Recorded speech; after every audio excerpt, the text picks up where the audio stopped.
If you appreciate our content, please click the thumbs up button and subscribe to our channel. That will really help us to reach more people. Thank you. So as I said, today we are going to wrap up this series on living our truth unapologetically. And I'm getting a big echo. Are you guys hearing an echo? Or is it just me? It must be echoing in my head. Part of being a light is having a sense of humor, right?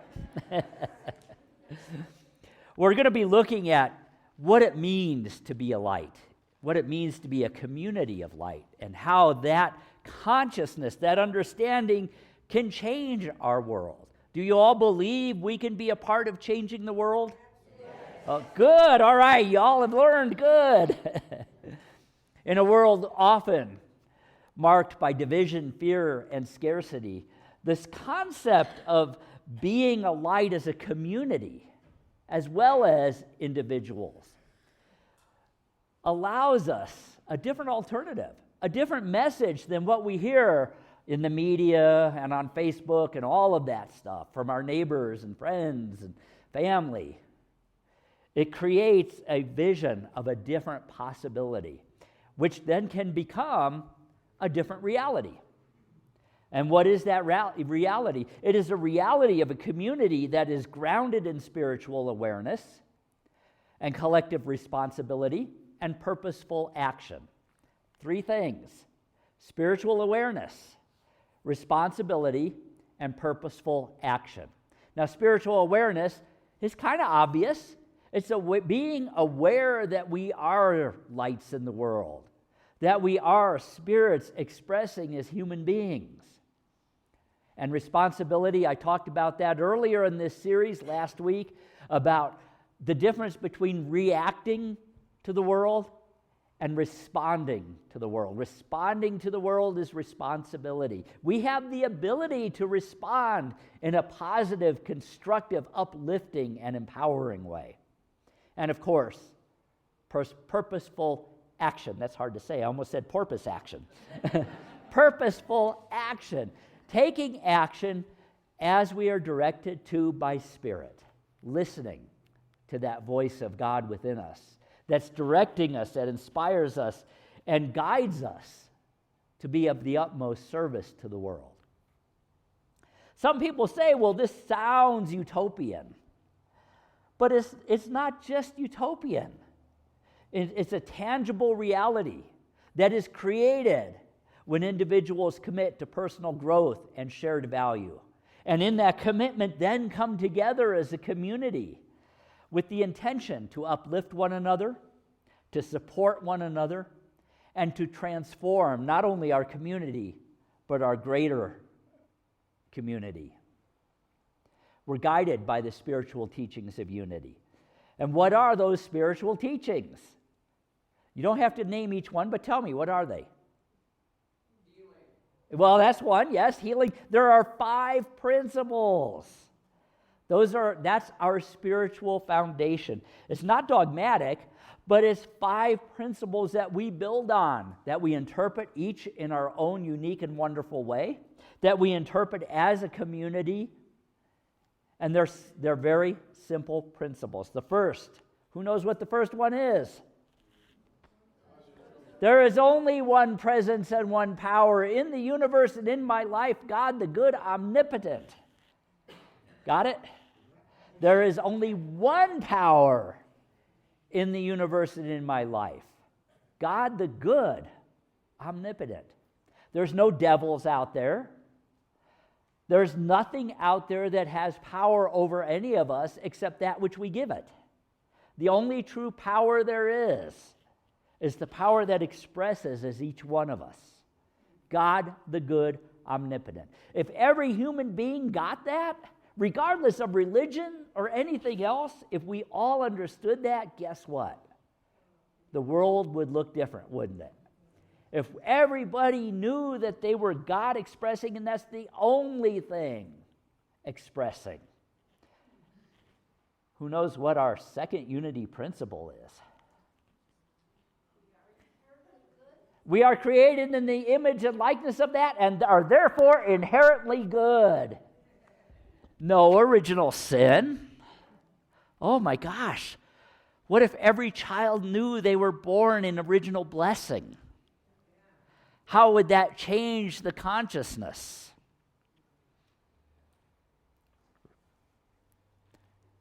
How would that change our lives? In the Course in Miracles, it says, nothing real can be threatened, and nothing unreal exists. Herein lies the peace of God. Nothing real can be threatened. And what's the only true reality? God, thank you, God the good. You guys are getting good at this. God the good. That's the only reality there is. Everything else is our illusion, our ignorance, or our buying into things we were told that simply were not true. If we are created in the image and likeness of God, and that is good, and every human being is created in the image and likeness of God and is inherently good, that implies that we have the ability to be good. Not just well-behaved, but to be goodness in action, to be goodness expressing, and to empower others to find that in themselves. It moves beyond our differences. It takes us to a place where there is no more separation by race, no more separation by gender, religion, politics, or anything else. It brings us into that oneness. It brings us out of darkness into light. Which reminds me of a quote by Reverend Dr. Martin Luther King. Darkness cannot drive out darkness, only light can do that. Hate cannot overcome hate, only love can do that. So in a community of light, we are a sanctuary of acceptance and compassion. Which brings us to our third principle. What is it? We are co-creators with God, creating reality through the thoughts we hold in our mind. Everything begins with thought. That's one of the most powerful teachings we have, that our thoughts create our reality. What's going on out there does not create our reality. It creates an experience that you can enjoy and partake of if you so choose, or you can create your reality. What does that really mean, though, as a community and as individuals? It really means that we, as a collective consciousness, have creative power.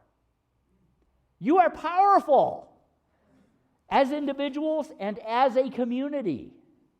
We are powerful.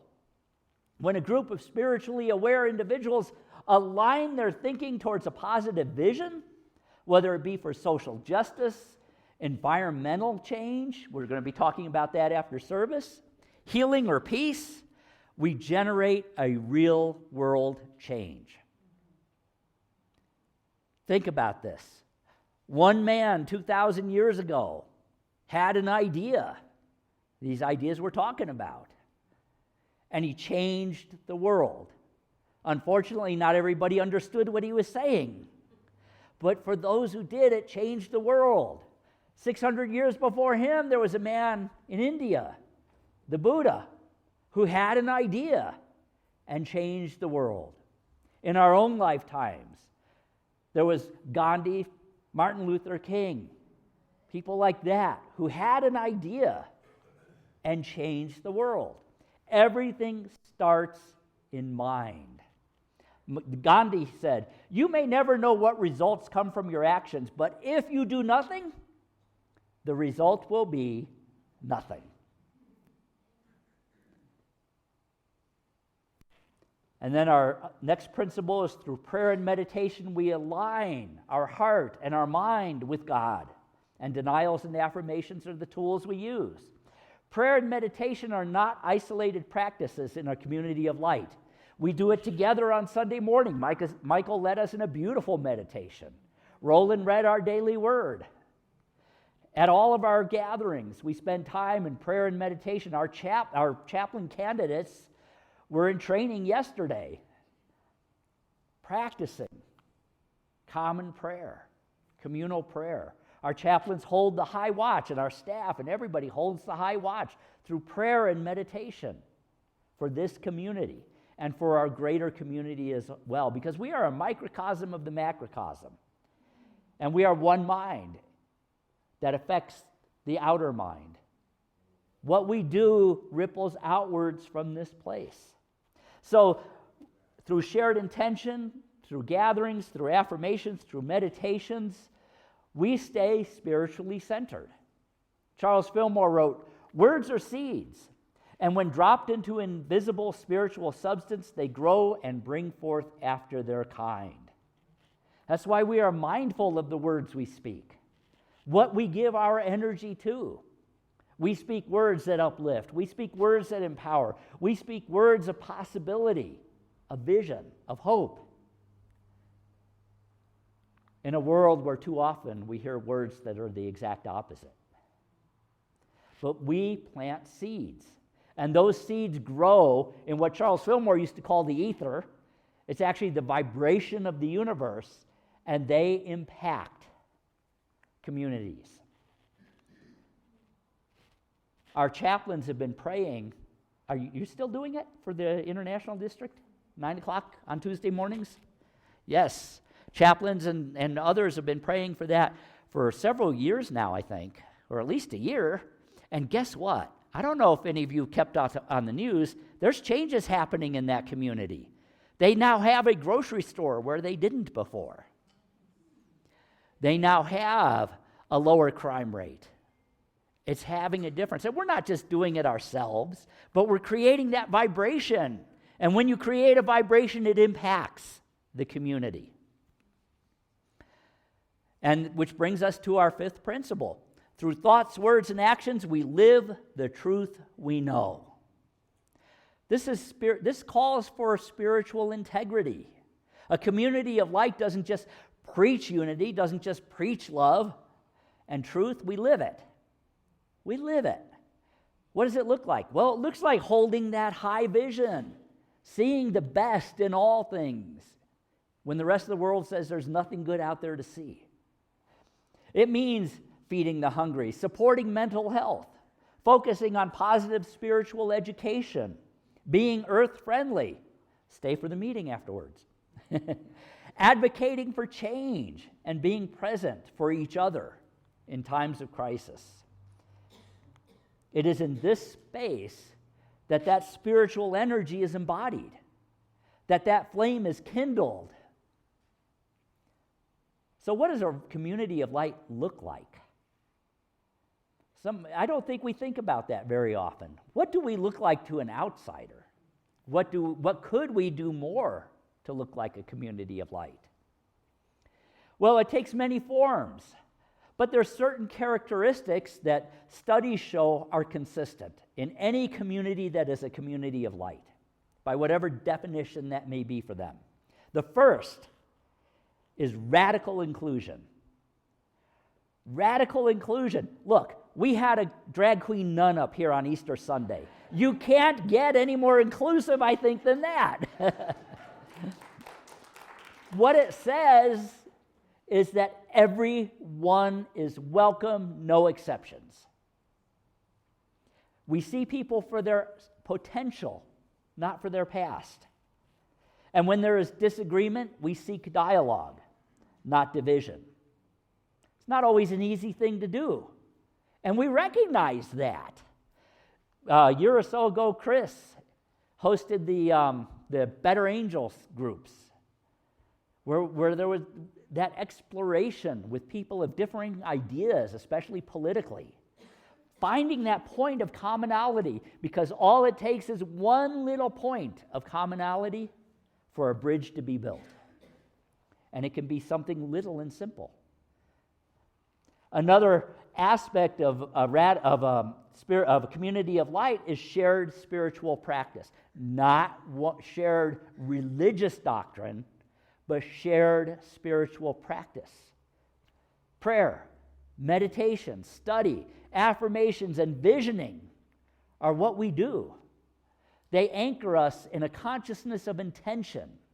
Those values we have up there anchor us in a consciousness of intention, a consciousness of being aware, of being awake. And when we find ourselves slipping into the world, the energy of the world outside, we catch it. It's going to happen. We're human beings, right? We all have those moments. At least I do. Am I the only one? Good. Okay, I'm glad. But here's the thing. A true spiritual community of light doesn't just stop at personal growth. I remember many, many years ago, there was a consciousness in unity, and I asked the minister at the time about it. He says, well, we don't let people know we're here because when they're ready, they'll find us. Even then, I thought, I don't think so. We don't stop at our own personal growth. We channel that into service to the world. This can include many of the things we do here. Mental health. We have support groups. We have counseling. We have prayer and meditation. We have physical health, yoga, Tai Chi, the diabetes support group, which kind of falls into different categories. We have education, because that's one of our core values, one of our pillars. And we can work in other ways. Many of us go out and volunteer in the community, changing things, feeding the homeless, or feeding the hungry, housing the homeless, working to dismantle racism and inequality. And of course, we have our Earth Care team, and our Earth Care covenant. That's a big part of being in this consciousness. So that's the serious stuff, but what about the fun stuff? Joy and celebration. You know, so much of religion is grim and serious, and oh gosh, you're all going to burn in hell. Sometimes in August, it kind of feels that way. But we are not grim. We celebrate. We are joy-filled. Yeah, every time I talk about this, I remember a scene in the movie Amistad. How many of you saw that movie? Some of you? Powerful movie. It's not exactly a happy movie. But there's one scene in the movie where the two heroes are in the prison there, and they're waiting to find out if they're going to be returned to Africa. They were black. This is in the 1600s, I believe. Or no, it was later than that. It was in the early 1800s. And they were either going to be returned to Africa, put into slavery, or set free in a country that really wasn't welcoming. And they're wondering what's going to happen to them. And outside, they're looking out the window, and outside are a bunch of a religious group that's praying for them. And they're serious. And the one guy turns to his friend and he says, "Who are those people?" And his friend says, "I think they're holy people." And the guy looks and he goes, "Why do they look so sad?" Religion is not sad. A spiritual community is a place of song, of laughter, of potlucks, storytelling, and shared triumphs. Joy is a spiritual practice. And one of our core values is what? Fun. Thank you. Yes. Another aspect of a community of light is emotional safety and honesty. It's a place where it is safe to be vulnerable. It's a place where you don't have to know how to say that word. That's a hard one. We can be real about our struggles. What does this foster? A deeper connection and a deeper trust. It's also a place where leadership is a form of service. Leaders are facilitators, not dominators. They guide with humility, accountability, and compassion.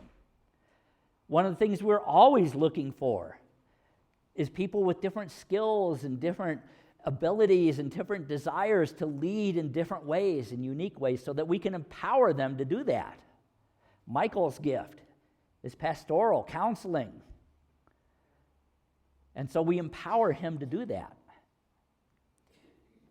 A modern example that can look like that out in the world is a neighborhood that works together that way. I know of neighborhoods in our cities that host weekly meditation circles, not churches, neighborhoods that promote sustainability practices.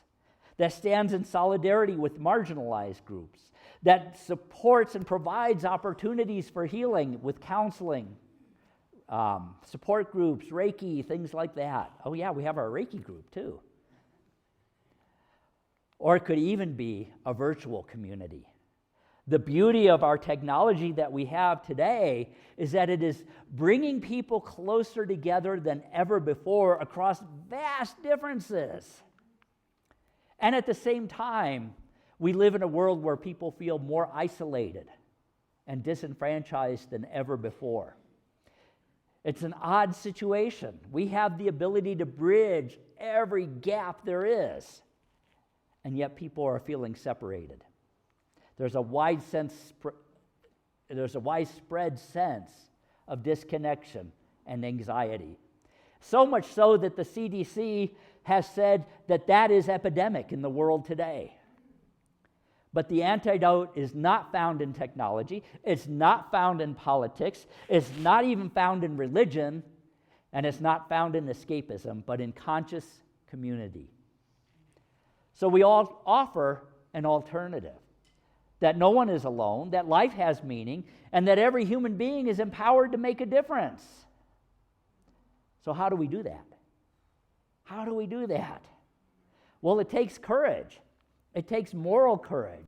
It takes the ability to be bold and to speak truth to power, to stand with the vulnerable. There, I said it. To create healing spaces, and to have a collective creativity. What does that mean? That means we are constantly looking and creating new ideas for education, new ideas for justice. I almost said Joseph. Are you here? Yeah, hi. We'll give you some new ideas too. New ideas for economies, new ideas for healthcare and care systems. We create a visionary space. Charles was all about vision. Myrtle was all about vision. What can we create? And I echo Charles, and I said this from day one when I'm here. Some of the visions, some of the ideas we try won't work. Oh, darn. What happens when an idea won't work? You get a chance to try something different. What you've done is find one way not to do something, which puts you closer to the way that works, right? When like-minded, positive, progressive people come together with a shared purpose, miracles happen. Transformation becomes inevitable. The energy becomes contagious. The vision inspires, and the actions ripple outward. Who said absolutely? Amen. Thank you. That's what Charles and Myrtle envisioned with Unity Village. They had this idea of a village, a community, where people embodied all of these principles and lived them. And though it didn't unfold the way they had foreseen, it didn't become an actual working village other than the tiny, tiny little population. It planted seeds in ways they did not expect. Because the principles that would have been contained in that one place in Missouri are now spread across the world. And we're a part of that. We are a part of that. It's important to remember that the great shifts in human history were sparked not by individuals, but by communities, by movements rooted in spiritual conviction. Think about the movements we've seen in our own lifetime. The civil rights movement, the equal rights movement, the environmental movement, the indigenous rights movement. There's still a lot of work to be done in all of those areas, but they were created by communities of like-minded people that shared an intention. There's a researcher, Dr. Lynn McTaggart, who has focused her intention on the collective consciousness and studying it from a scientific viewpoint. And she says this: the group that has focus has measurable energetic impact. And her experiments show that when even a small group of people direct their thoughts towards healing, towards harmony, towards increase, not just for those in their community, but for the people outside of the community as well. Excuse me. light shines brighter, hope appears, and change happens. Violence can be reduced, opportunity can be increased, equality can be achieved. All of these things can happen when a community focuses together. And there's another thing she noticed, that a community, be it spiritual or otherwise, that has a shared intention and focus is not perfect and knows it. We don't have to be perfect. In any community, even ones that are focused on spirituality, there's going to be conflict. There's going to be fatigue. There's going to be misunderstandings and setbacks. Sometimes we'll hurt each other unintentionally. Ideals will be tested, but the difference lies in how we respond to that. Instead of avoiding conflict, we lean into it with communication. Instead of pretending to have all the answers, we stay teachable. Instead of abandoning our values under stress, we root deeper into them. This is what spiritual maturity looks like. It's not an absence of difficulty, but a presence of grace in difficulty. That's why I said it last week. If you're here today, not just here in this room or on Facebook, but if you're here on the planet today, you came for a reason. You came with all of the skills and all of the power and all of the wisdom to be a light in the world, to be a part of creating a community of light. And it doesn't take much. You know, studies show this is what it takes to create a community of light. 3 people.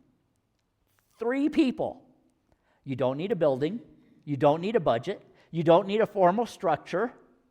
Starts with 3 people who can see the divine in one another, who will commit to meet regularly like we do for spiritual practice and honest dialogue. We'll do that tonight at Soul Share. Who support each other in living their truth, and who take collective action towards shining that light out in the world. It can start small. I remember when this community here was just a handful of people. Many, many, many, many years ago, more than I want to tell you. But we have grown through all of that, if not in numbers, in energy. So in conclusion, a community of light is a multiplier of light. It's not just about being spiritually comfortable, it's about being spiritually powerful. When individuals awaken to their divine nature and come together in shared purpose, they become more than the sum of their parts. They become catalysts. It is said that all of the darkness in the universe cannot hide the light of a single candle. But when you get a bunch of candles together, the darkness retreats even faster.